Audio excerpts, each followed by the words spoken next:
Bien, merci à la librairie du Tiers-Mythe d'avoir invité ce soir Aziz Krishen à la présentation de son ouvrage. Donc je vais rappeler rapidement d'une part l'histoire de ce livre et ensuite le parcours d'Aziz. Et puis ensuite ça donnera lieu à une présentation, non pas un dévoilement du livre, mais un peu à la jeunesse, parce qu'au fond la carrière politique et intellectuelle d'Aziz, l'aventure politique qui est racontée dans ce livre et qui correspond à la révolution tunisienne, ou en tout cas à sa phase extrême, si je puis dire, entre 2011 et 2014, et la fabrication du livre constitue un ensemble, un projet, à la fois intellectuel et politique.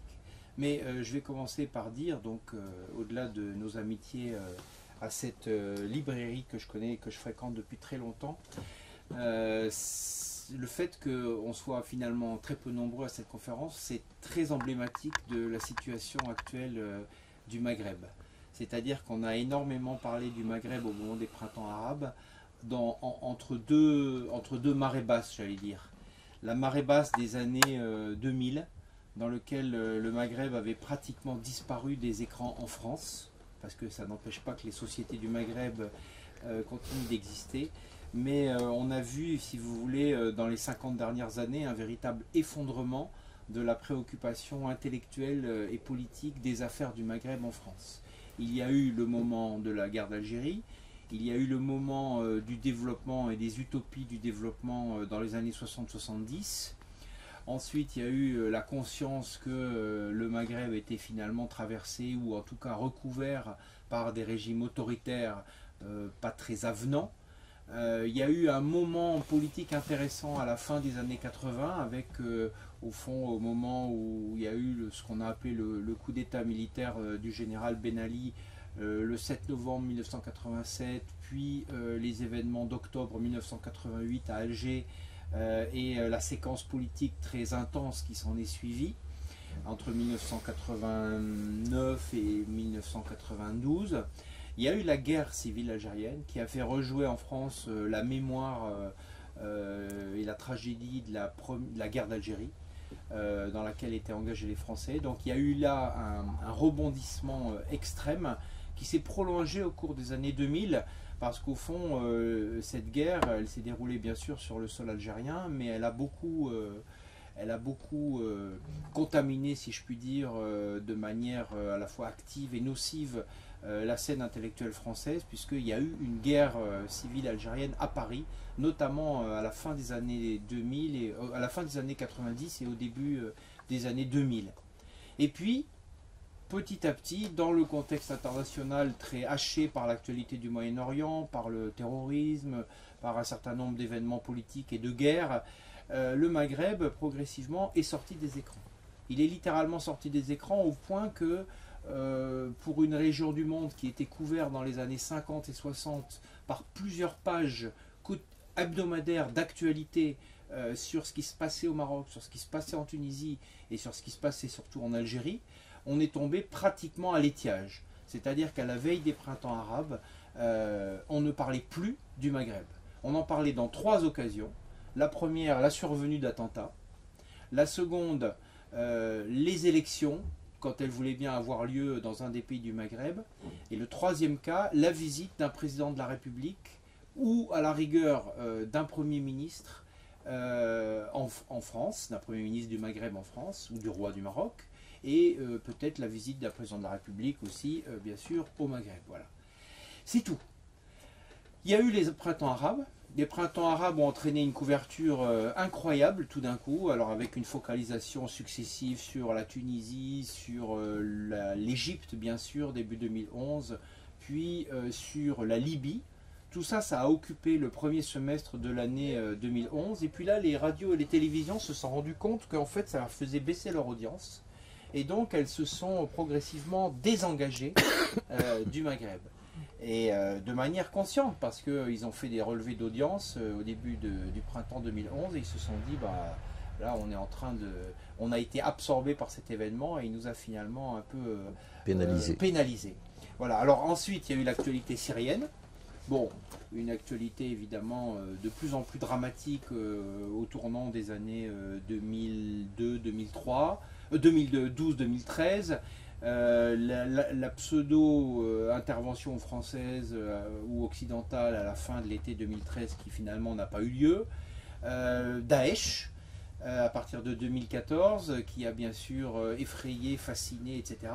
Et le Maghreb, progressivement et parallèlement à ces événements, est retombé dans l'oubli.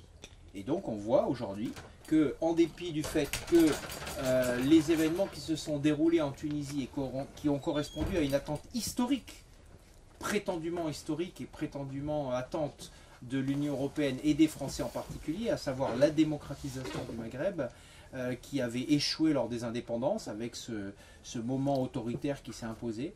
Ben, au fait, on dit souvent que les peuples heureux n'ont pas d'histoire, mais finalement cet effort, cette transition démocratique bien réelle qui a eu lieu en Tunisie, en réalité, elle n'intéresse pas. Elle n'intéresse pas et c'est symptomatique du fait que, au fond, ben voilà, nos médias et même nos intellectuels s'intéressent principalement aux tragédies. Et comme le Maghreb actuellement soit expérimente une voie politique difficile, soit est à nouveau soumis à une voie autoritaire, eh bien voilà, il est retombé dans l'oubli. Et donc c'est pour essayer de réfléchir à ces questions et sortir de cet oubli, mais on voit bien que c'est quelque chose de difficile, même si samedi 1er décembre est organisé à l'initiative de l'IREMO un grand colloque international sur les affaires du Maghreb pour savoir ce qui se passe aujourd'hui, avec des invités venant du sud de la Méditerranée et aussi de France, qui vont parler des problèmes politiques, enfin de la situation politique, de la situation économique et de la situation internationale du Maghreb au cours de 3 tables rondes, invitées par un groupe politique et donc dans les dorures et dans les ors de la République. On voit que c'est très difficile aujourd'hui, par tous les biais, d'intéresser à ce qui se passe au sud de la Méditerranée. Or, ce qui se passe au sud de la Méditerranée, c'est ni plus ni moins l'amorce le début d'un tournant historique qui s'est exprimé au moment des printemps arabes. Les printemps arabes qui ont éclaté à Tunis, ce n'était pas du tout de manière fortuite. Alors on pourra revenir sur la caractéristique, c'est pas très intéressant, mais la caractéristique mafieuse du régime tunisien qui a fini par exaspérer la totalité de la population, des intellectuels, des différentes couches sociales, qui fait que ce régime finalement est tombé en 3 semaines parce que tout le monde n'en pouvait plus et que les Tunisiens étaient exaspérés. Et ils ont essayé d'inventer quelque chose. Et donc c'est là que Aziz Krichen donc, a eu un long parcours intellectuel et politique, essentiellement d'ailleurs, si on prend en compte les années qu'il a passées en exil, j'allais dire essentiellement comme exilé, puisqu'il a été exilé presque 2 fois 15 ans en France. La première fois sous Bourguiba, au cours des années 70-80, puis ensuite il est rentré en Tunisie au moment de la transition de Ben Ali, et puis à nouveau, très vite au début des années 90, quand le régime a jeté le masque en quelque sorte et a jeté les espérances à la poubelle, il s'est retrouvé parmi beaucoup d'autres, j'allais dire, que ce soit des démocrates, que ce soit des hommes de gauche, que ce soit des islamistes, il s'est retrouvé en exil à nouveau jusqu'au printemps arabe. Et il est rentré donc en Tunisie 5 jours, je crois, après la chute, le départ de Ben Ali qui a eu lieu le 14 janvier 2011. Voilà. Alors il s'en est suivi des épisodes électoraux qu'on a en mémoire au cours de l'année 2011, avec l'élection notamment d'une constituante et l'élection d'un président provisoire qui s'appelle Merzouki, et qui a été présidé à sa manière aux affaires de la Tunisie durant les années 2012-2013 et jusqu'au compromis historique qui est intervenu, si ma mémoire est bonne, en janvier 2014 et qui a donné naissance finalement à une deuxième république tunisienne et donc à un cycle politique à nouveau complexe, voilà. Et c'est pendant cette transition, pendant cette période d'incertitude, sur fond donc de débats parlementaires extrêmement durs entre le camp moderniste entre guillemets et le camp islamiste, que le président Merzouki a fait venir à ses côtés Aziz Krichen, qui est à ma droite et qui est l'auteur de ce livre. Et c'est l'expérience qu'il raconte comme conseiller politique. Voilà, alors tu me diras à quoi correspond cette fonction, si elle correspond à quelque chose. Mais en tout cas, effectivement, quand on lit ce livre, on se rend compte que les choses, évidemment, ont été très complexes, notamment parce que, et on va peut-être commencer par là brièvement, notamment parce que tu étais dans cette position d'observateur pour observer que sous le régime de la Constituante, ça tirait à U et à Dia avec les forces politiques de l'ancien régime qui n'étaient pas des forces qui avaient fait la révolution. Je crois qu'on va peut-être commencer d'ailleurs par dire ce que c'était que cette révolution. Alors je te laisse la parole. Qu'est-ce que c'était que ce surgissement dont il est de bon ton aujourd'hui de contester non seulement le fondement révolutionnaire et démocratique, mais dont il est bon ton après coup de dire finalement, alors soit il y a la version complotiste en disant que ça a été organisé par je ne sais qui, soit au fond, voilà, c'était pas grand-chose. Et puis peut-être dans un deuxième temps dire comment les vieilles forces ont repris la main, et puis après on en viendra au travail politique. Alors, encore une chose, ce livre a été publié en Tunisie en 2016, en français. C'est le bilan d'une expérience politique. Et on a décidé aux publications de la Sorbonne de le publier en France. Parce que, pour deux raisons. La première, c'est qu'il n'y a aucune circulation, vous êtes bien placé pour le savoir, entre ce qui se publie au sud de la Méditerranée et ce qui se vend ou ce qui circule ici. On a fait la tournée, enfin j'ai fait la tournée des éditeurs parisiens qui ont dit, vous savez, la Tunisie, c'est un petit pays, c'est compliqué. Bon, autrement dit, c'est pas marchand, c'est pas vendeur. Et donc, grâce aux éditions universitaires, les anciennes publications de la Sorbonne, de Paris 1, qui ont été rebaptisées éditions de la Sorbonne, on a publié donc ce livre dans une nouvelle collection qui a pour... alors, c'est pas un livre universitaire, c'est un livre d'un acteur politique, c'est un livre engagé, c'est un livre militant. De ce point de vue-là, bon, c'est un livre qu'on a voulu rendre lisible pour les lecteurs français, parce que évidemment l'actualité tunisienne n'est pas très connue en France. Mais donc voilà, alors j'ai appris ce matin qu'on en a déjà vendu quelques centaines, ce qui pour un ouvrage académique c'est déjà pas mal. On est déjà au-dessus de la moyenne des ventes d'un ouvrage universitaire standard, si je peux dire. Mais voilà, on va donc en parler. Il est sorti à la veille de l'été, malheureusement. C'était pas un moment très favorable, mais j'étais quand même très content qu'il sorte. Et donc, alors, c'était une vraie révolution ou c'était pas une vraie révolution, si cher ami? Je vais répondre à cette question.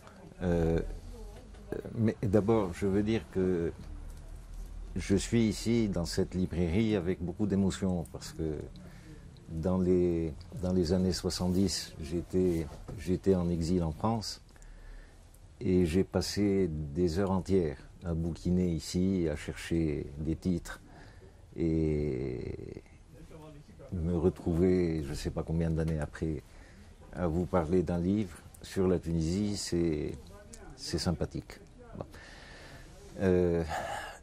Une toute petite parenthèse concernant l'intérêt de la France et de l'édition française. Au Maghreb, et le fait que maintenant on ne soit pas à la une. J'ai une explication beaucoup plus grave. La France s'est intéressée au reste du monde quand c'était un empire, ce qu'elle est de moins en moins. Et la France s'intéresse à des choses de moins en moins importantes. Il suffit de regarder les journaux télévisés. La rubrique des chiens écrasés est devenue la rubrique essentielle des journaux télévisés en France. Et à mon avis, le problème est là. Maintenant, ce qui s'est passé en Tunisie et dans le reste des pays arabes, c'est un mouvement de fond qui s'inscrit dans un bouleversement de la situation internationale tout entière. Ce n'est pas un phénomène local. Et ce que je constate, c'est qu'au niveau des élites françaises politiques et intellectuelles, ils ne sont, à mon avis, pas conscients des enjeux. Et n'étant pas conscients des enjeux, n'ayant pas de politique pour relever quelques-uns de ces enjeux, bon, la Tunisie ne les intéresse pas, c'est pas un problème. Alors, ta première question, est-ce que c'est une révolution? À mon avis, il y a une révolution quand, dans une société, les différents groupes sociaux, les uns après les autres, se lèvent et exigent le changement et l'obtiennent dans une certaine mesure.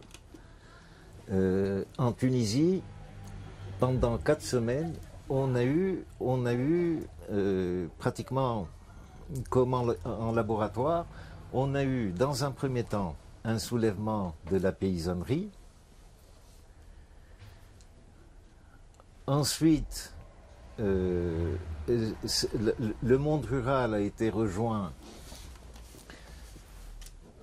par la population des quartiers périphériques des villes, qui est elle-même, cette population des quartiers périphériques pauvres, une émanation de la campagne. Ensuite, la troisième composante à rejoindre le mouvement, ça a été les travailleurs salariés de l'économie structurée. Dans nos pays, on parle maintenant d'une économie parallèle et d'une économie moderne, structurée. Donc, et les mineurs aussi. Les mineurs, c'était en 2008, ouais. D'une certaine manière, une espèce de répétition générale. Et les mineurs du bassin de Gafs, c'est une espèce de concentré de tous ces milieux sociaux, la campagne, l'exode, le salariat, etc. Et donc, le peuple des salariés rejoint le soulèvement dans une troisième étape, et quatrième et dernière étape, c'est la classe moyenne, c'est la bourgeoisie moyenne, pas simplement la petite bourgeoisie. Et donc, à ce moment-là, c'est plus simplement un soulèvement populaire qui concerne les classes les plus défavorisées de la société, ça devient un mouvement national, c'est un soulèvement national. Et c'est le propre des révolutions, d'entraîner le corps social tout entier. Ça a été réalisé en Tunisie. C'est pas un petit coup de force, c'est pas simplement une humeur qui permet de chasser des gens au pouvoir pour les remplacer par d'autres salopards du même acabit. C'est un mouvement populaire de très grande ampleur. Donc, de ce point de vue-là, et ce mouvement populaire avait des exigences de liberté politique et d'affranchissement économique, c'est-à-dire que c'est tout à fait typique, tout à fait caractéristique des révolutions démocratiques qui ont pu se produire partout dans le monde. Et ce mouvement-là a embrayé sur des mouvements similaires dans une série de pays arabes. Ce qui veut dire que la secousse n'était pas simplement, je parlais de changement à l'échelle mondiale, la secousse n'est pas simplement tunisienne, la secousse touche une ère qui concentre pratiquement 400 à 500 millions d'habitants, c'est gigantesque. Et ce n'est pas fini. C'est quelque chose qui a commencé, et c'est quelque chose qui se poursuit malgré tout, malgré les revers, malgré les reculs, malgré les drames qu'on a pu constater depuis. Donc, c'est une révolution, sauf que cette révolution était spontanée. Et d'ailleurs, la quasi-totalité des révolutions sont spontanées. Oui, alors si tu permets, alors qu'on a dans la tête, si je puis dire, le schéma de la révolution telle qu'elle a été racontée, prise en main par une organisation politique révolutionnaire, et là justement elle échappe à cette catégorie, et c'est peut-être ça qui a déstabilisé entre guillemets les théoriciens ou certains observateurs de ce phénomène. Mais ça c'est ceux qui réfléchissent à la révolution d'après les critères du XXe siècle. Absolument. Donc on pense on pense à la révolution bolchevique, on pense à la révolution chinoise, on pense à la révolution vietnamienne, à la limite à la révolution algérienne avec le FLN, mais si on prend les révolutions du siècle d'avant, à commencer par la Révolution française, c'est des mouvements spontanés. Et puis les différentes révolutions, 1830, 1848, etc., y compris la Commune, c'est des mouvements spontanés. C'est-à-dire que c'est la population qui, d'elle-même, se met en mouvement. Ce qui veut dire que, dès le départ, les élites politiques et intellectuelles existantes au moment du soulèvement, dès le départ, ces élites sont disqualifiées. Ce que je dis là est très important sur le plan de l'analyse historique et politique. Elles sont disqualifiées parce qu'elles n'ont pas vu venir le mouvement et elles ne l'ont pas accompagné et encore moins dirigé. Donc, c'est quelque chose qui signifie que, à partir d'un certain moment, donc le moment du soulèvement, on a des élites politiques et intellectuelles qui sont en retard sur la société réelle. Et cette société réelle, donc, qui apparaît comme en avance par rapport à ces élites d'ancien régime, eh bien, elles arrivent à faire quelque chose à partir de leur soulèvement spontané.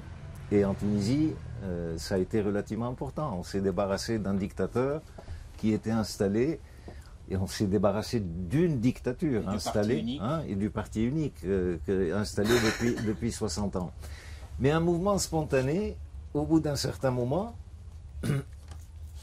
comme il n'y a pas de direction politique, comme il n'y a pas de programme cohérent, clair, comme il n'y a pas de leadership reconnu, à un certain moment, il y a un mouvement de reflux qui s'opère, et les élites déclassées, y compris celles, je parle des élites politiques, des formations politiques, y compris celles qui étaient dans l'opposition, eh bien petit à petit, elles vont reprendre la main. Alors, tu avais écrit justement à ce propos dans l'ouvrage dirigé par Camus, c'est le premier texte de toi que j'ai lu à l'époque. Tu avais écrit dans l'ouvrage de Michel Camus qui s'appelait dans les années 80 « La Tunisie au présent », si ma mémoire est bonne. Tu avais écrit un article sur la fracture de l'intelligentsia, qui était une analyse de justement ces élites tunisiennes fracturées par des phénomènes à la fois politiques, idéologiques et intellectuels entre les deux camps, tels que tu les appelles à nouveau dans ce livre, c'est-à-dire d'une part les islamistes au sens large et d'autre part les modernistes au sens large.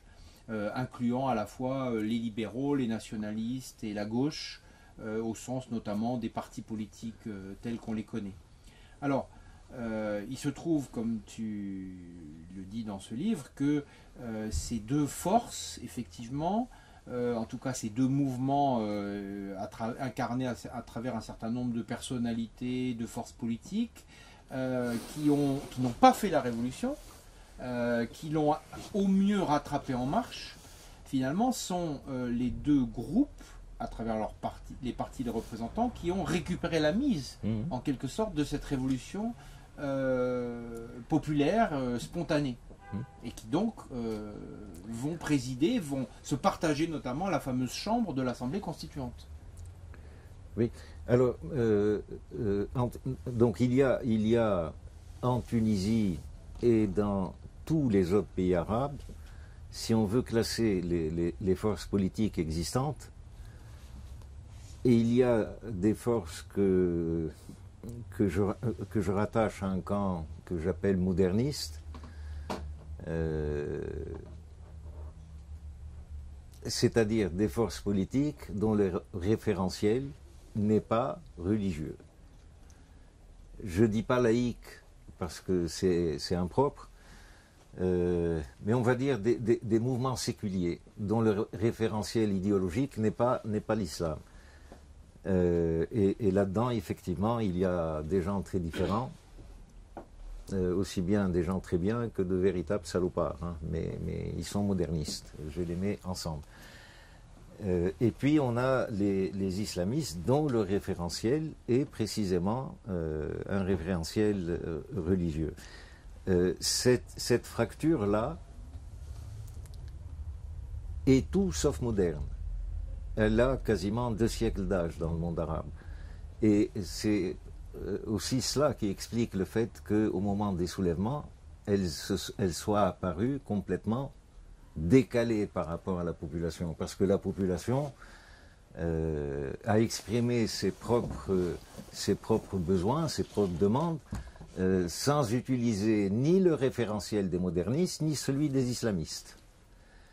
C'était des revendications de liberté, d'égalité, de justice, d'indépendance nationale, parce que le pays n'était pas simplement dirigé par une dictature, mais c'était aussi un pays dominé par l'étranger, malgré son indépendance formelle. Donc, ces 2 grandes, on va dire, secteurs de la vie politique existent dans tous les pays arabes.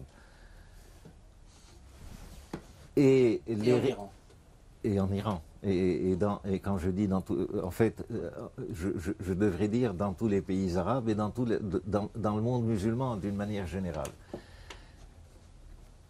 Et en règle générale, les rapports entre ces 2 ailes ont toujours été des rapports de lutte, de confrontation, et très souvent violentes. Il y a des moments où, par la force des choses, il faut qu'ils s'allient, qu'ils trouvent un modus vivendi parce qu'il y a un adversaire extérieur, par exemple, qui menace tout le monde. Mais en règle générale, ce qui guide leur rapport, c'est l'antagonisme, c'est la concurrence et souvent la violence. Au moment du soulèvement et de ce qu'on appelait le printemps arabe, ces 2 forces-là ont mis à feu et à sang la plupart des pays du printemps arabe. C'est-à-dire que la logique de l'affrontement s'est poursuivie, y compris après les soulèvements. Et ces affrontements ont été très grandement excités, manipulés, instrumentalisés par des forces étrangères arabes, en l'occurrence les pays du Golfe, et notamment le trio Qatar, Émirats, Arabie Saoudite, avec derrière la Turquie, qui n'est pas un pays arabe mais un pays musulman, et puis évidemment les grandes puissances occidentales. Les grandes puissances occidentales qui sont intervenues en tant que telles en Libye, par exemple, dans le cadre de l'OTAN. Donc, des divisions internes au niveau des élites qui toutes sont globalement divisées, dépassées par l'évolution réelle de leur société, mais des divisions internes exploitées par l'étranger. La particularité de la Tunisie, c'est que, malgré des moments de très grande tension, il y a eu une espèce de modus vivendi, et c'est ce qui a permis à la transition de se dérouler sans dérapage grave. Et c'est ce qui nous a permis, au bout de 3 ans d'une première transition, d'aboutir à une constitution à travers l'Assemblée nationale constituante, d'aboutir à une constitution tout à fait satisfaisante du point de vue des libertés démocratiques. Nos amis français insistent beaucoup sur le fait qu'il y a un article qui reconnaît la liberté de conscience, ce qui est important en pays d'islam.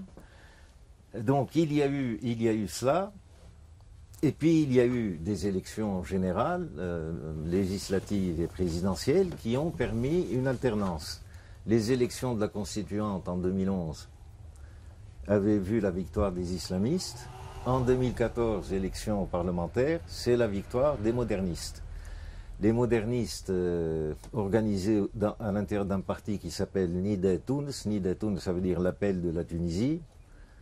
Et ce parti Nida Tounes, c'est une espèce mise à jour de l'ancien régime, de l'ancien parti dominant, avec des apports extérieurs venant notamment de gauche et de milieux syndicalistes. Et donc, donc il y a alternance, le pouvoir passe des mains des islamistes aux mains des modernistes sans violence, à travers des élections globalement satisfaisantes. Il y a toujours de la triche dans les élections. Il n'y a jamais, dans aucun pays au monde, d'élections proprement transparentes. Mais disons que ça s'était passé tout à fait correctement au vu des standards internationaux. Donc il y a alternance, et à partir de là, il y a reconduction d'une alliance de fait entre ces deux partis, le parti islamiste Nahda qui veut dire renaissance, ce qui est amusant, s'agissant d'un parti islamiste, et puis Nida Tounes.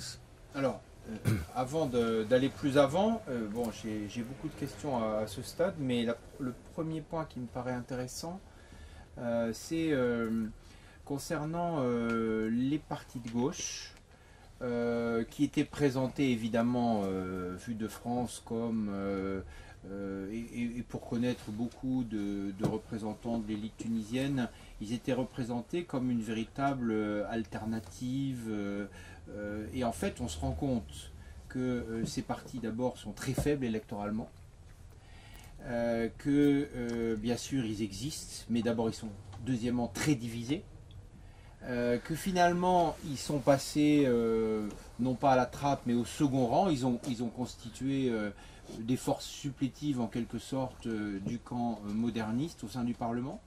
Et alors cette faiblesse de la gauche telle qu'elle existait, telle qu'elle était héritée de l'histoire de la Tunisie, si je puis dire, la situation est aggravée par quelque chose qui a été perçu de manière un peu étrange vu d'ici, c'est-à-dire que d'abord, lors des premières élections générales qui ont été de 2011, qui ont été les premières élections libres qui n'ont jamais eu lieu en Tunisie et pour ainsi dire dans toute la région, moins ou à peu près la moitié de la population seulement a voté, s'est mobilisée, a obtenu une carte en tout cas.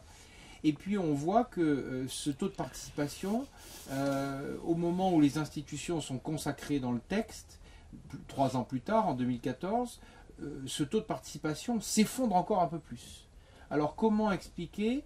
Alors bien sûr on peut dire que la dictature au fond sa mission ça a été d'écraser les partis, d'écarter les élites, de dépolitiser la population, et donc c'est normal que n'ayant ni élite ni parti, les gens ne soient pas entraînés dans cette dynamique. Mais quand même, c'est pas partout que dans le monde que en cas de libéralisation ou en cas d'opportunité, une telle partie de la population se méfie et reste indifférente. Alors qu'est-ce qu'on peut dire de ce phénomène, enfin de ces deux phénomènes? Oui, parce que c'est deux choses différentes. Bien. Alors, pour la gauche. Pour la gauche, je vais prendre un truc très simple. Donc, première élection libre en octobre 2011 pour l'élection de la constituante. Le parti islamiste fait 1 500 000 voix. Il y a 4,5 millions d'électeurs sur un stock d'électeurs global de 8 millions. Et quand je dis stock global, je parle des Tunisiens âgés de 18 ans à plus. Donc ils étaient un peu plus de 8 millions et on a eu 53 ou 54% de taux de participation effective, donc 4,5 millions. Sur ces 4,5 millions, on a 1,5 million islamistes. Et puis,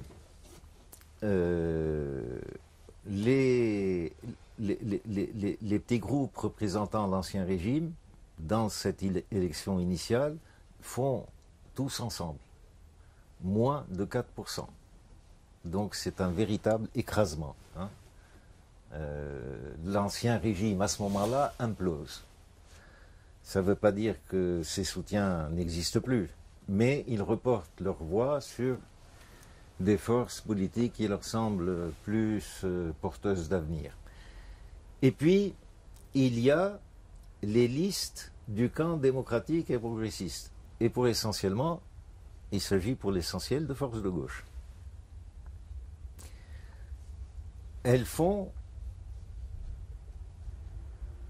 à peu près, ensemble, 1 400 000 voix.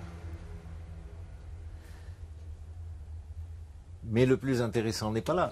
Le plus intéressant, c'est que je dis 1,5 million, 1,4 million, donc ça fait au total à peu près 3 millions. Il reste 1,5 million. Ces 1,5 million qui restent, c'est des listes indépendantes. La plupart du temps, des listes démocratiques et de gauche, mais qui ne vont trouver aucun débouché parce que c'était des listes locales. Et il y avait un code électoral et un système de scrutin qui favorisait on va dire, les listes importantes, les grandes formations, les formations de moyenne importance, mais qui liquidaient les petites listes. Donc on a, à la première élection libre, si on fait le total, on a 2 fois plus d'électeurs non islamistes que d'électeurs islamistes. Le problème, c'est que les islamistes sont dans une seule formation et donc bénéficient d'un effet de seuil, tandis que les autres sont éclatés entre 50 000 formations. Alors la question la plus intéressante, pourquoi sont-ils éclatés? Pourquoi cette atomisation des forces progressistes? Là, je vais le dire en mettant mes gros sabots, en fait, le référentiel idéologique de la gauche en Tunisie et de la gauche partout ailleurs, c'était le marxisme. Et le marxisme, depuis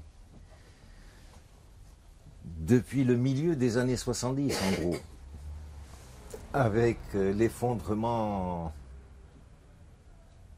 de la légitimité morale du communisme à l'Est, et puis avec toutes les choses plus ou moins bizarres qui étaient intervenues en Chine après la révolution culturelle, le marxisme en tant qu'idéologie mondiale et en le vent en poupe s'est effondré.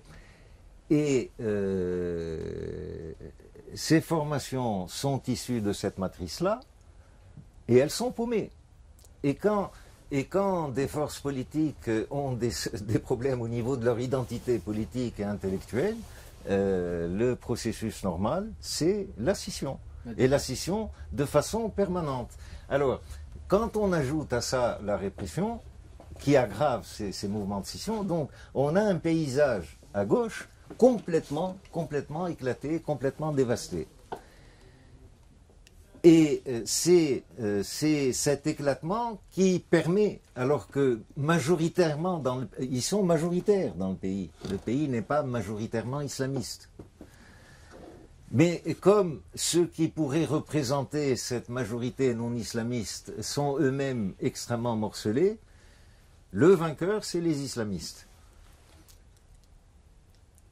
Et quand je vous disais tout à l'heure qu'il s'agissait, je parle de tout le monde là, de forces du passé.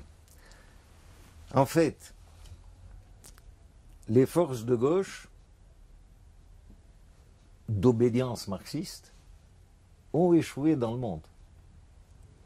Je veux dire, elles n'ont pas échoué en Tunisie, elles ont échoué dans le monde avant. Donc, d'une certaine manière, le bilan était déjà établi. Avec les islamistes, ça n'avait pas été le cas. Ils étaient dans l'opposition.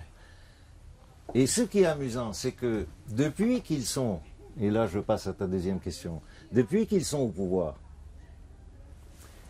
donc depuis qu'ils ne se contentent plus de proposer le paradis aux gens, depuis qu'ils sont au pouvoir et que normalement ils doivent commencer à le mettre en place, ce paradis. Et comme ils ne peuvent pas le mettre en place, ce paradis, qu'est-ce qui se passe?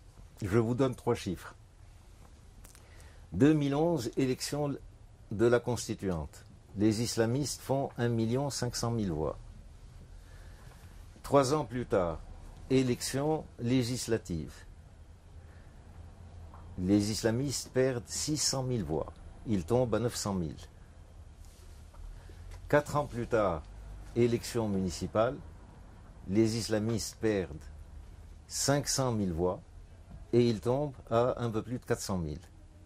Donc, durant cette période où ils ont été au pouvoir, leur assise électorale n'a cessé de s'effondrer. Quand je vous disais, et leur assise électorale s'est effondrée, l'assise électorale des autres partis s'est effondrée.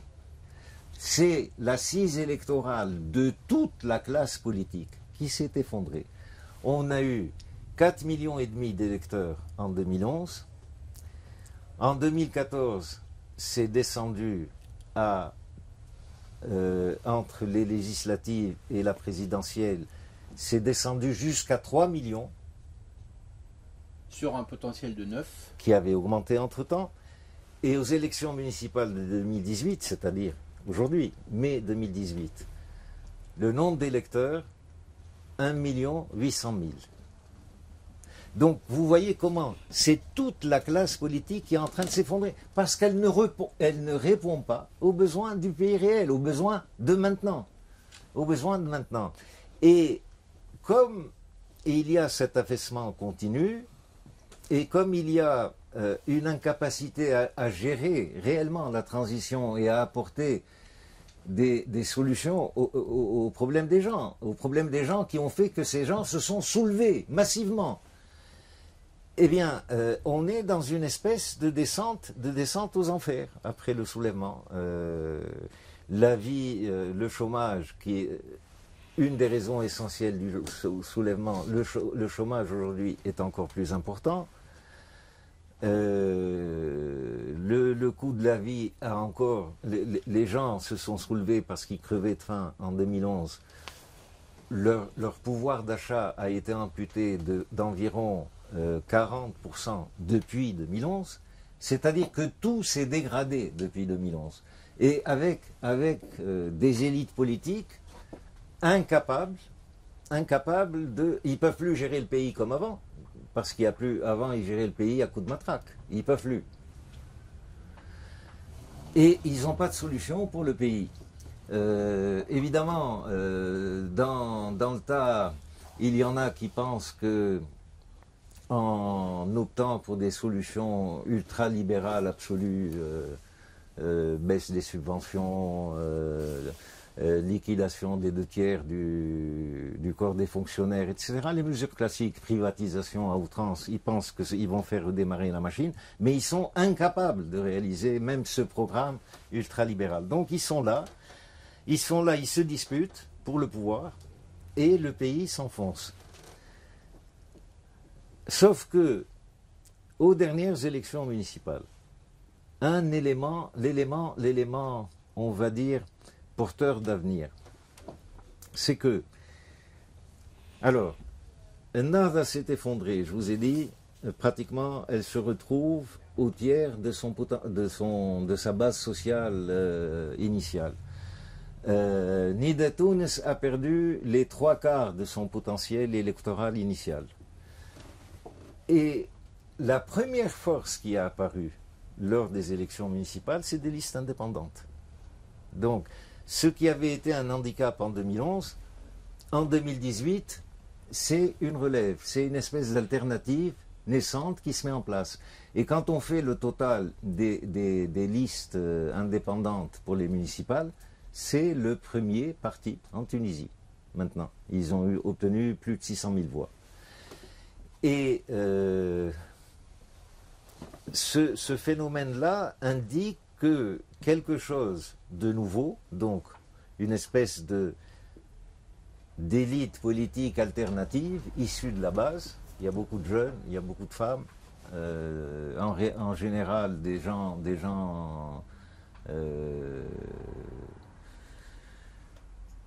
d'un niveau de scolarisation assez élevé. Donc il y a une espèce de renouvellement important de l'élite politique, de la classe politique, à partir du bas, dans le rejet aussi bien de Nida Tounes que de Ennahda. Et comme on a des élections générales dans un an, On pense que ce mouvement-là va s'amplifier et à terme, Oui, sauf que le renouvellement d'une classe politique et même la construction d'une nouvelle classe politique, ça ne peut être qu'un processus, celui d'une génération, et quelque chose de lent et de long. Ouais. Et entre-temps, c'est pour ça, moi je parle souvent de course de vitesse. Entre-temps, on a un mouvement d'affaissement, un moment de plongée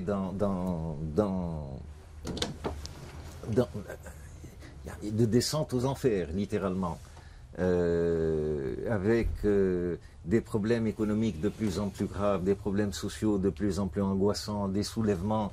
Maintenant, ça prend très souvent dans les régions des allures d'émeutes. C'est une situation extrêmement instable, extrêmement volatile.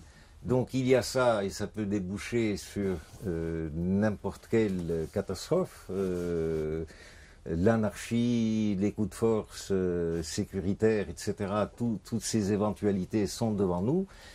Et puis il y a, en sens inverse, un mouvement de recomposition, de renouvellement, et c'est une course de vitesse.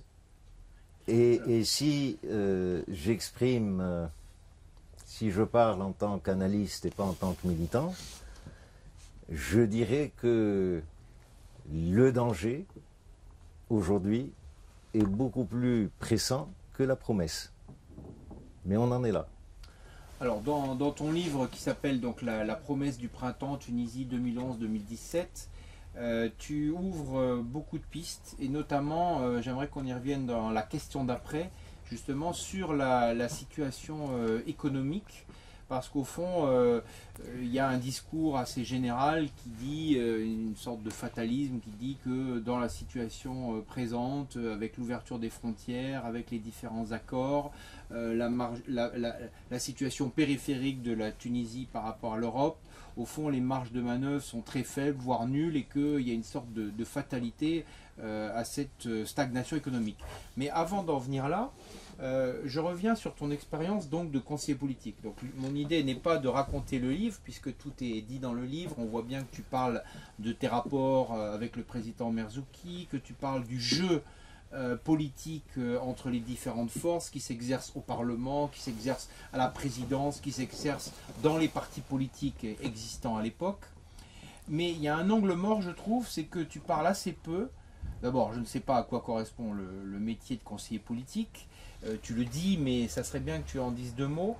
Et surtout, moi, l'angle mort, je trouve, c'était pas l'objet du livre, mais c'est intéressant quand même parce que ça donne un éclairage. Quand on est le conseiller politique du président de la République, dans une situation quand même, à l'époque, qui attire l'attention du monde, c'est-à-dire aussi bien des pays du Golfe, des pays arabes, j'imagine des autres pays du Maghreb, mais aussi bien sûr de la puissance globale américaine et des diplomates européens, français et italiens notamment.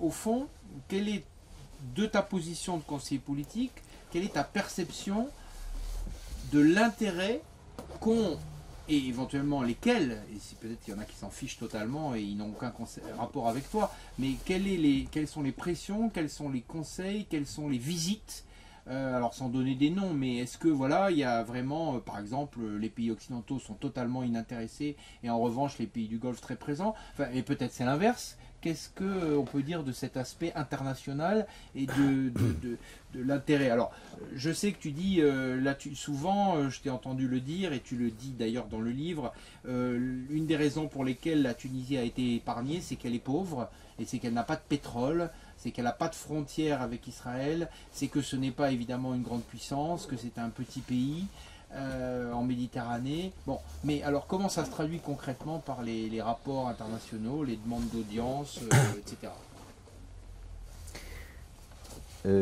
Alors, un conseiller, je sais pas ce que c'est. Je sais pas ce que c'est. Ici, vous avez un système, un régime politique établi depuis plusieurs dizaines d'années. Un conseiller politique du président, on sait ce que c'est. C'est quelqu'un qui apporte une espèce d'expertise. Donc, il fait des propositions, mais l'acteur qui décide, c'est le président.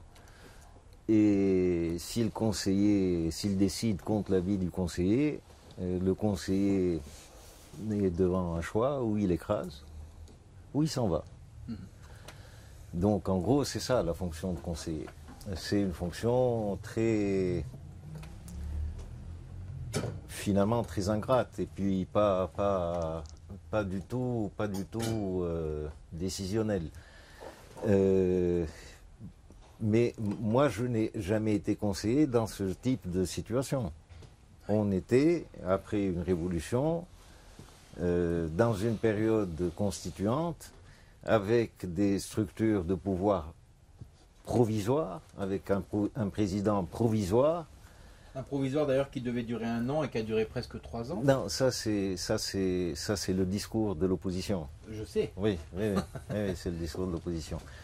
C'est comme si on pouvait, en dehors d'une constituante, décider de sa durée de vie. La constituante est souveraine. Par définition. Par définition. Donc c'est un faux débat. Donc, moi, on a fait appel à moi parce que j'avais été l'un des premiers à dire, dès la fin des années 90, qu'il ne fallait pas que les islamistes et les modernistes d'opposition se tapent dessus, au lieu de taper ensemble en direction du pouvoir. Et au début, cette position était une position extrêmement minoritaire et m'avait valu aussi bien la méfiance des islamistes que quelquefois la haine des modernistes. Parce que les uns ne faisaient pas confiance à ce que je racontais et les autres pensaient que j'étais en train de trahir. Bon. Donc, sauf que cette idée-là qu'il fallait coordonner les efforts, finalement, elle a fait du chemin. Et moi, j'étais, d'une certaine manière, je symbolisais cette orientation. Donc, après, sauf que moi, je n'étais pas dans un parti. Après les élections, quand Mansour Marzouki se retrouve président de la République provisoire, il fait appel à moi, et il fait appel à moi alors qu'on ne se connaissait pas, il fait appel à moi à cause de ça. Et quand je rejoins son équipe, je ne le rejoins pas pour le servir.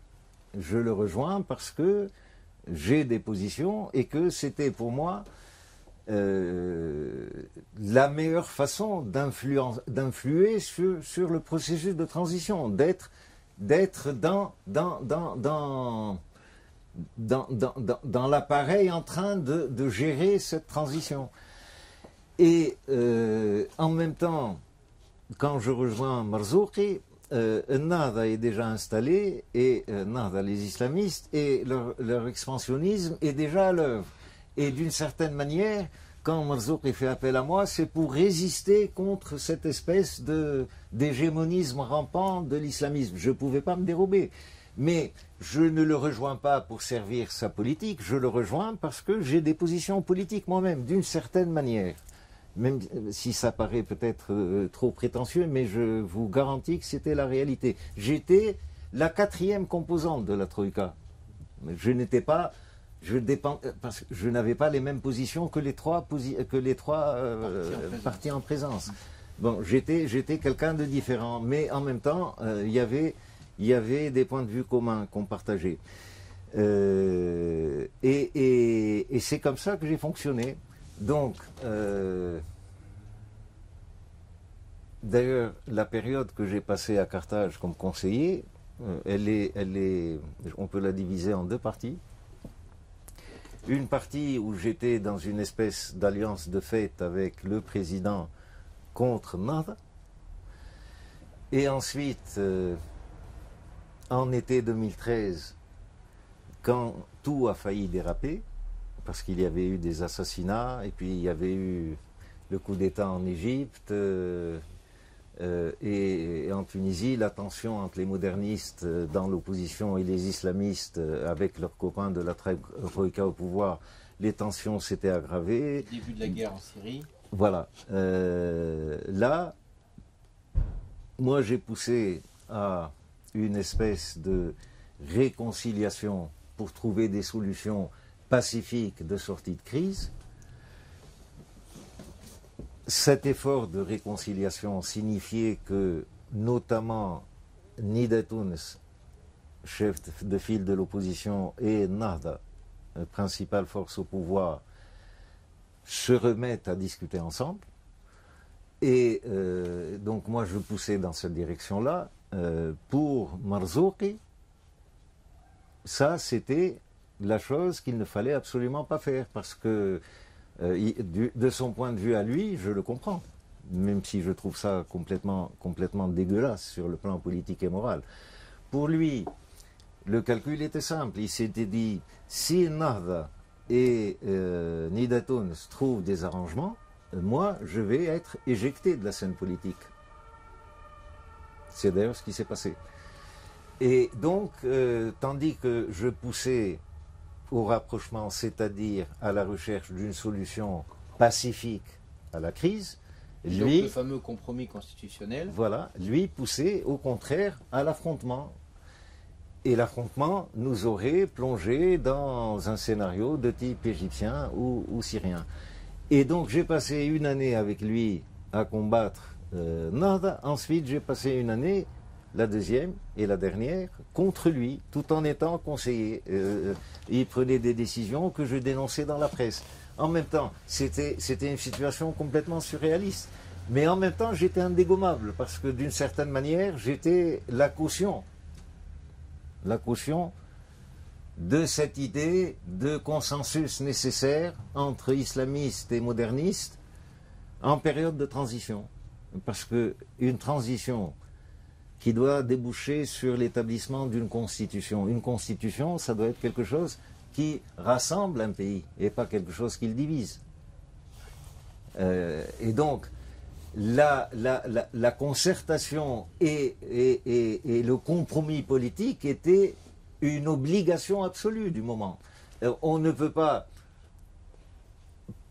établir une constitution en excluant la moitié des acteurs politiques, et en particulier les acteurs politiques influents.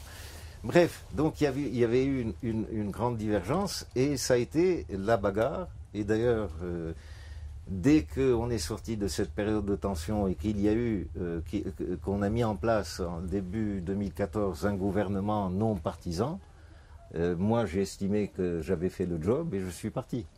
Voilà. Alors, est-ce que tu as été sollicité maintenant, justement la partie sollicitation. La partie sollicitation.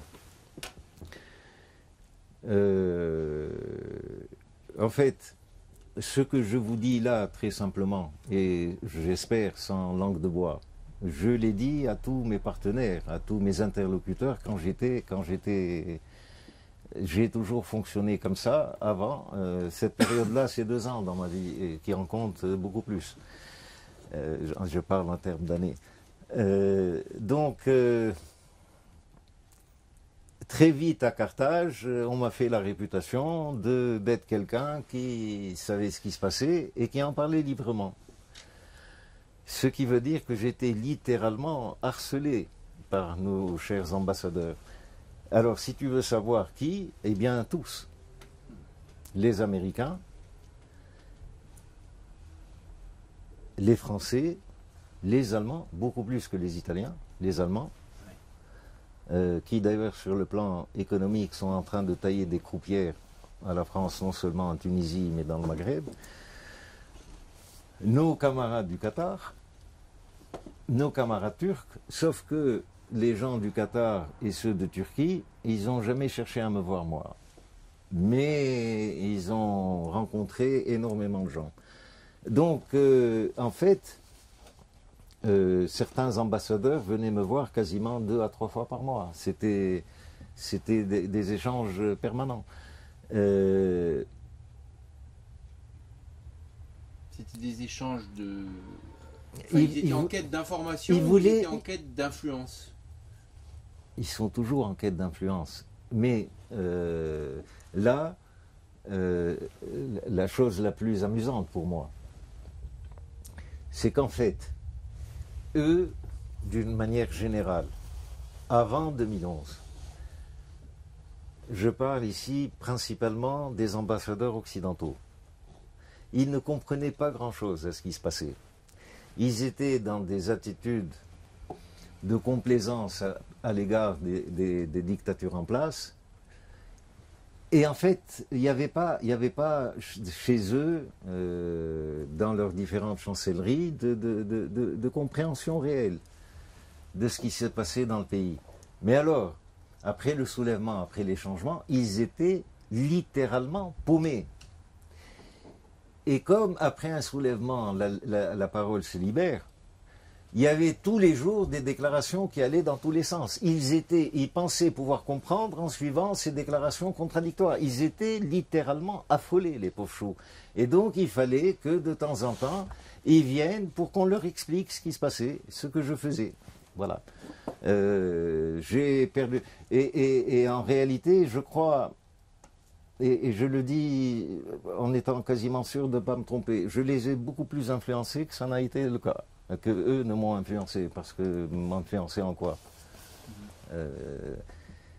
Le seul moment, je le dis rapidement dans le livre, le seul moment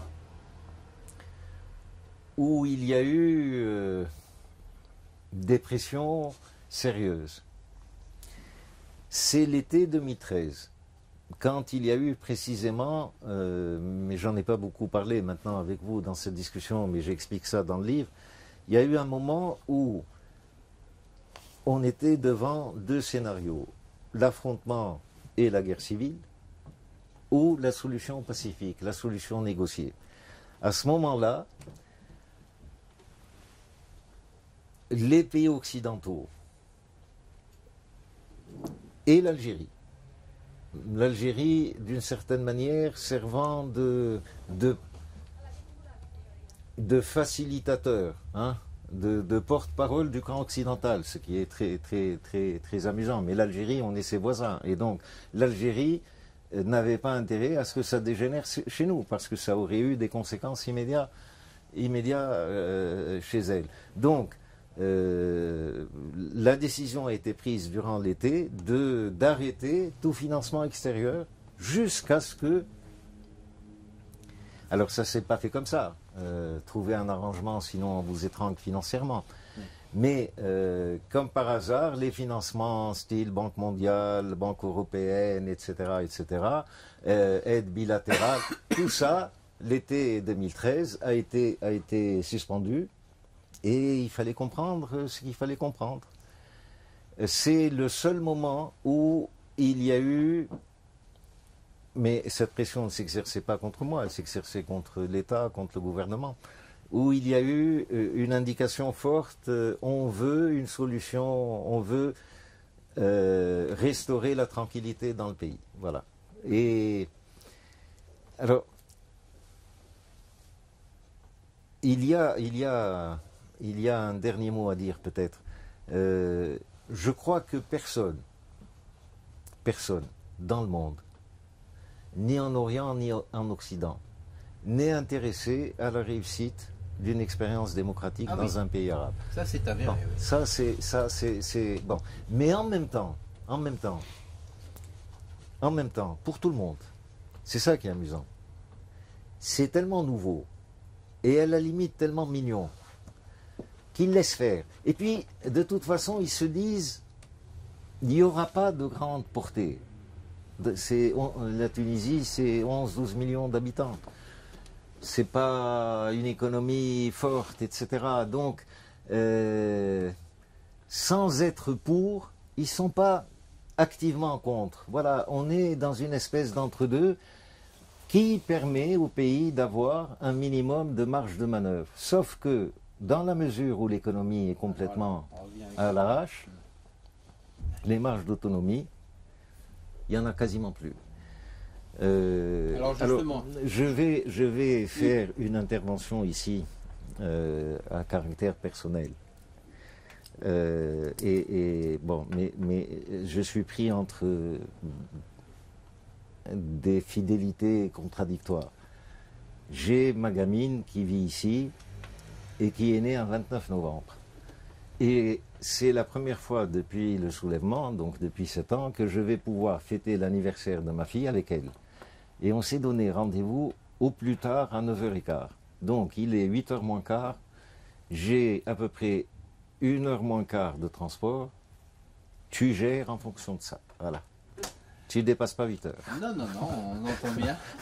Alors, effectivement, avant de laisser la parole à une ou deux questions, juste je termine par le fait que j'explique très brièvement dans la préface que j'ai faite un peu ton parcours, parce que tu as la pudeur de ne pas le faire, mais pour le lecteur français de La Promesse du Printemps, il faut donner des clés pour savoir qui tu es. Donc tu as été un militant politique dans ta jeunesse quand tu étais étudiant.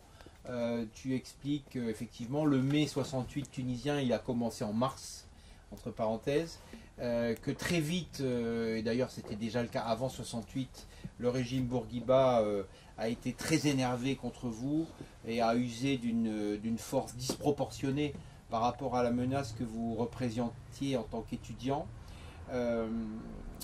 Tu as fait de l'économie à l'époque et tu en as plus fait encore, si je puis dire, quand tu étais en exil. Tu as été à Rome, tu as découvert Gramsci à Rome, tu t'es intéressé à ces questions de géopolitique, à la fois comme militant marxiste, mais aussi pour ton intérêt personnel. Et on se rend bien compte aujourd'hui que finalement la clé du sauvetage de cette expérience politique, comme tu viens de le dire, elle est du côté des solutions politiques. Or, quelle est... alors ça c'est vraiment une question de béotien, mais c'est une question fondamentale. Quelle est la marge de manœuvre des autorités politiques actuelles, des dirigeants d'entreprises aussi, du petit milieu capitaliste tunisien, du ministre de l'économie, des banquiers, quelle serait éventuellement, non pas la solution parce que sinon elle serait mise en œuvre, mais quelques pistes pour sortir de cette nasse qui produit une très faible croissance, du sous-développement ou du mal-développement et un chômage de masse. En situation d'économie à moitié ouverte, puisque dans le cadre de l'OMC, les frontières avec l'Europe et finalement jusqu'avec la Chine sont pratiquement ouvertes. Est-ce qu'il y a quand même un espoir et éventuellement lequel? Il y a toujours l'espoir. Il y a éventuellement un travail supplémentaire pour toi, je vais t'expliquer. Alors, la semaine dernière, il y a eu une grève générale de la fonction publique à Tunis, pas à Tunis, en Tunisie, avec un taux de participation à la grève, un taux reconnu par les autorités. Je veux dire, c'est pas la presse d'opposition qui l'a sorti. Un taux de 92% de participation à une grève générale de la fonction publique et des services publics. Bien. Dans cette manifestation, entre parenthèses, il est prévu en janvier, début janvier, ou mi-janvier, une grève générale tout secteur. Mi-janvier 2019. 2019, à l'appel du syndicat des travailleurs, UGTT. Donc la grève de la semaine dernière a été massive. Ce que le pays réclame, ce que les gens réclament, c'est, jusqu'à présent, on a suivi une politique économique, une stratégie économique, un modèle de développement économique qui a fait faillite. On a fait une révolution. Et il nous faut un nouveau modèle de développement. Bien. Je ne vais pas rentrer là-dedans. Non. Mais cette espèce d'alternative économique, de nouveau modèle de développement, qui n'est pas une utopie égalitariste, mais qui part des problèmes réels du pays. Le pays est dirigé par une mafia. Pour remettre de l'ordre dans le pays, il faut d'abord s'attaquer à la mafia. Le pays a une agriculture complètement étouffée parce que l'État est propriétaire des meilleures terres. Le pays est pourri parce qu'on a la moitié du PIB qui est pris dans l'économie informelle. Cette économie informelle, on ne va pas régler le problème avec des solutions policières. Il faut des politiques économiques de réintégration de la... Oui. Voilà. Qui la légalise. Nos PME, en Tunisie, on a à peu près 500 000 PME. C'est un potentiel Énorme. fantastique. Ces PME sont étranglées parce qu'en haut, il y a une oligarchie rentière et mafieuse. Et il faut les mettre au pas. Donc, les solutions existent. Et il ne s'agit pas de solutions bolcheviques. Il s'agit de solutions parfaitement en adéquation avec un système d'économie de marché honnête, régulé par le droit. C'est ça la révolution démocratique. La révolution démocratique, c'est pas autre chose. Donc, les solutions existent. Et je te dis, tu vas avoir du boulot. Un petit livre a été écrit par moi sur ces questions, avec les solutions, etc. Et il va sortir à Tunis quelques jours après mon retour. Je rentre mardi. Et il va sortir en arabe et en français. Et il y aura peut-être une édition française à préparer. Bon, Voilà. très bien, je vois. Voilà. Merci. Allez. Alors, quelques questions peut-être. Pour moi, l'exemple tunisien, et en lisant votre livre, indépendamment des forces et leur motivation, l'affrontement de deux projets, l'un théocratico-religieuse, l'autre démocratique et national. C'est vrai que c'est l'affrontement depuis un siècle et demi dans le monde musulman, indépendamment de motivation. Mais la masse des gens qui font les spontanés, malheureusement, les porteurs de ces deux idéologies ne peuvent pas les mobiliser avec les moyens égaux.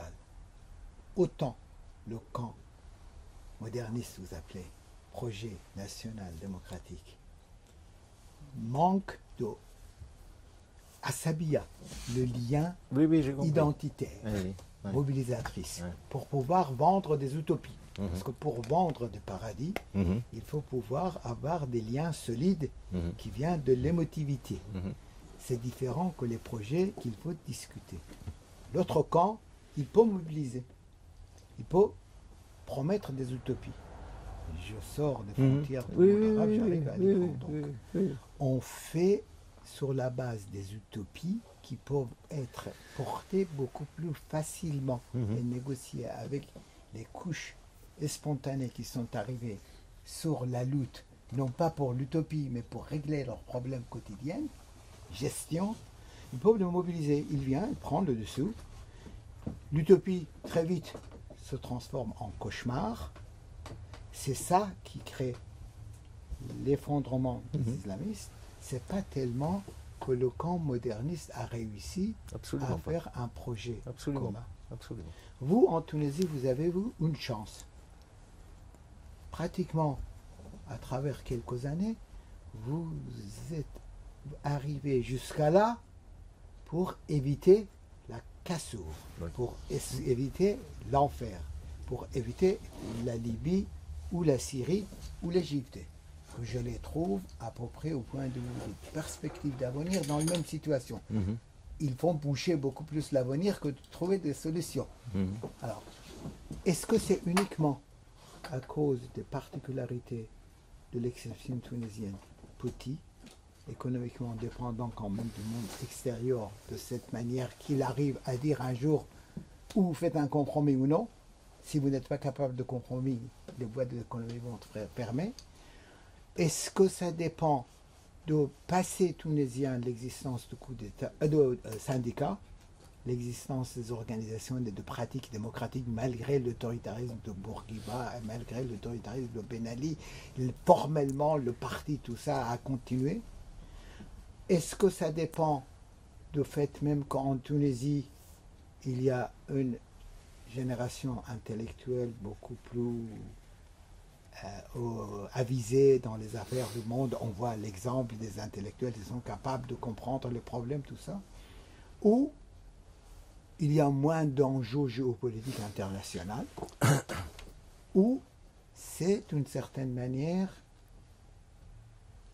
cette exception est vouée à l'échec aussi.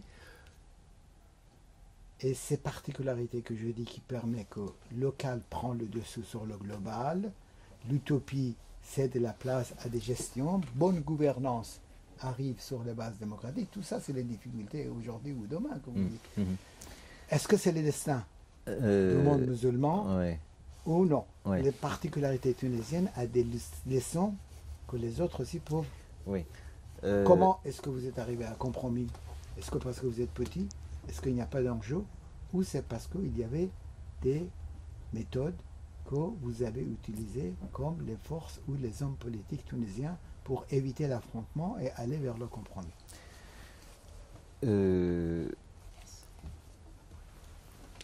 Toutes ces raisons jouent. Toutes ces raisons ont joué.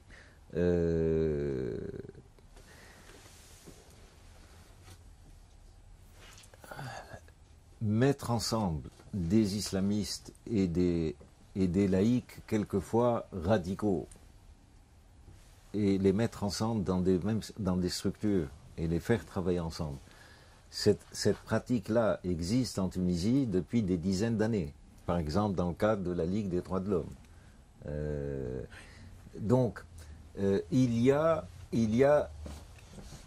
une habitude du travail en commun, relativement longue. Il y avait même un compromis politique qui avait été passé en Oui, programme en 88, c'est ça 98, pardon. En 2005, le 18 octobre. 2005, 18, voilà. Donc il y a eu une espèce de Saint-Égidio tunisien le 18 octobre 2005. Donc il y a des précédents. Lélé, à Londres, à Tunis. Il y a des précédents. L'histoire de l'exception tunisienne, fondamentalement, c'est de la foutaise, hein, c'est un argument de propagande.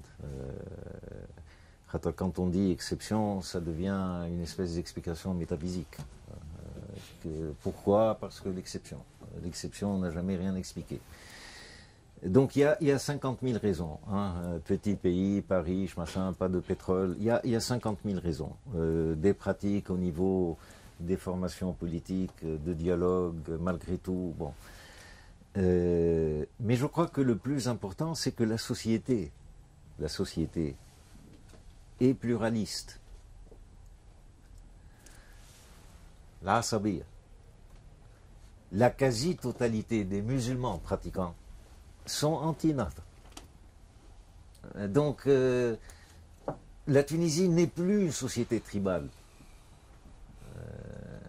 Et en Tunisie, même si évidemment les choses se font de manière passionnelle, il y a quand même une place dans la raison, dans le calcul, pour le calcul, pour la raison, dans la tête des gens. Donc il y a une situation objective qui est pas trop défavorable. Maintenant, le problème essentiel des forces démocratiques nationales, quand l'islamisme est apparu, et quand il est apparu, en gros, à partir de son essor à partir des années 70, avec les aides qu'il a reçues, notamment en fric, en matériel de propagande, etc. Et c'était phénoménal, c'était phénoménal. Le problème essentiel, à mon avis, pas simplement en Tunisie, c'est que ces forces démocratiques nationales, avec toutes les qualifications qu'on peut y ajouter, et en particulier les forces de gauche, elles ont lutté contre l'islamisme comme phénomène idéologique, les menaçant dans leur identité à eux. Donc elles ont porté le débat pour l'essentiel sur le front de l'idéologie. C'était les lumières contre les ténèbres. Et avec cette espèce de narcissisme des forces de gauche, ils ont oublié que l'enjeu c'était le pays. Et que le pays, évidemment, il faut du rêve, il faut des utopies, mais il faut des solutions concrètes à ces problèmes réels. Donc il faut des programmes économiques. La quasi-totalité des formations de gauche en Tunisie et dans le monde arabe n'ont pas de programme économique. Et donc c'est pour ça, le dernier chapitre dans ce livre, c'est la question économique. c'est quelle réponse apporter aux paysans qui se sont soulevés, au secteur informel, aux salariés, aux PME. Quelle solution, quelle politique globale permettrait de satisfaire les besoins de ces gens-là, tous ensemble? Comment combattre l'oligarchie rentière et mafieuse? C'est ça nos questions. Et si on a des forces de gauche qui parlent des idéaux universalistes, des droits de l'homme, machin, je sais, ça n'embraye pas sur le réel. Ça reste un truc élitaire et c'est ça le drame. Donc, je termine là-dessus de façon autoritaire. Il y avait un référentiel marxiste à un certain moment qui a été complètement démoli. Et les forces de gauche aujourd'hui en général n'ont pas de référentiel. C'est du bricolage idéologique à partir de justement les Lumières, l'anti-obscurantisme, la laïcité, l'égalité homme-femme. Tout ça c'est très bien. Tout ça c'est très bien. Mais ce n'est pas suffisant.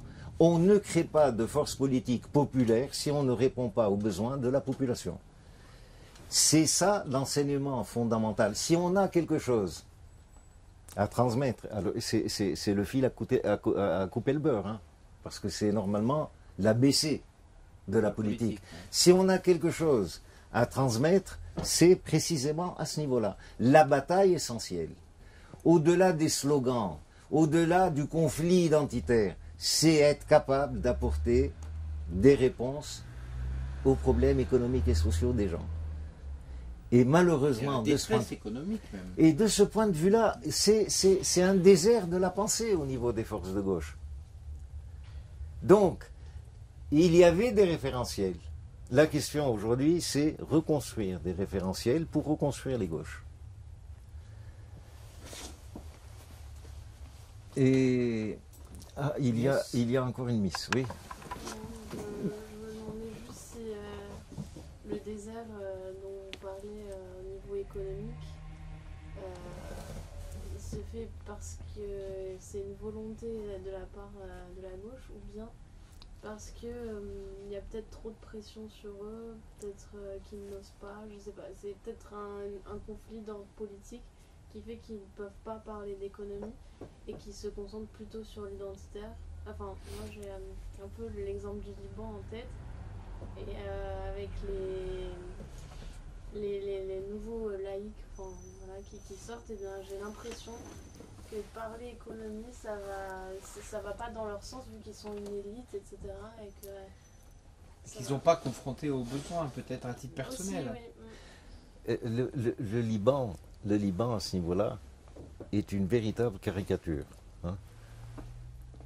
On a, par exemple, les formations chiites, y compris le Hezbollah, pas simplement ML. Et on a des formations pratiquement d'une droite dure, alliées à l'Arabie Saoudite. Au niveau de leur programme économique, il n'y a pas de différence. Il n'y a pas de différence. C'est ça qui est dingue. C'est ça qui est dingue. Donc tu as des forces qui se disent résistance, anti-impérialisme, anti-sionisme, tous les anti-ismes. Et puis tu as des forces qui sont réellement réactionnaires, rétrogrades, corrompus, pourris jusqu'à la moelle. Et ils ont le même programme économique. Donc, les anciens schémas de gauche qui ont été cassés, la question elle est là. Est-ce qu'on est capable de recréer un nouveau référentiel pour les forces de gauche, y compris pour les forces même religieuses, mais radicales? Or ça, aujourd'hui, et au Liban, c'est la caricature, parce que chacun, y compris les plus radicaux, chacun défend son précaré communautaire. Et là, ça veut dire qu'il n'y a pas de vraie pensée nationale. Je vais mettre Ah, voilà, oui, je vais m'énerver là. Oui, Non, parle, oui, hein. oui.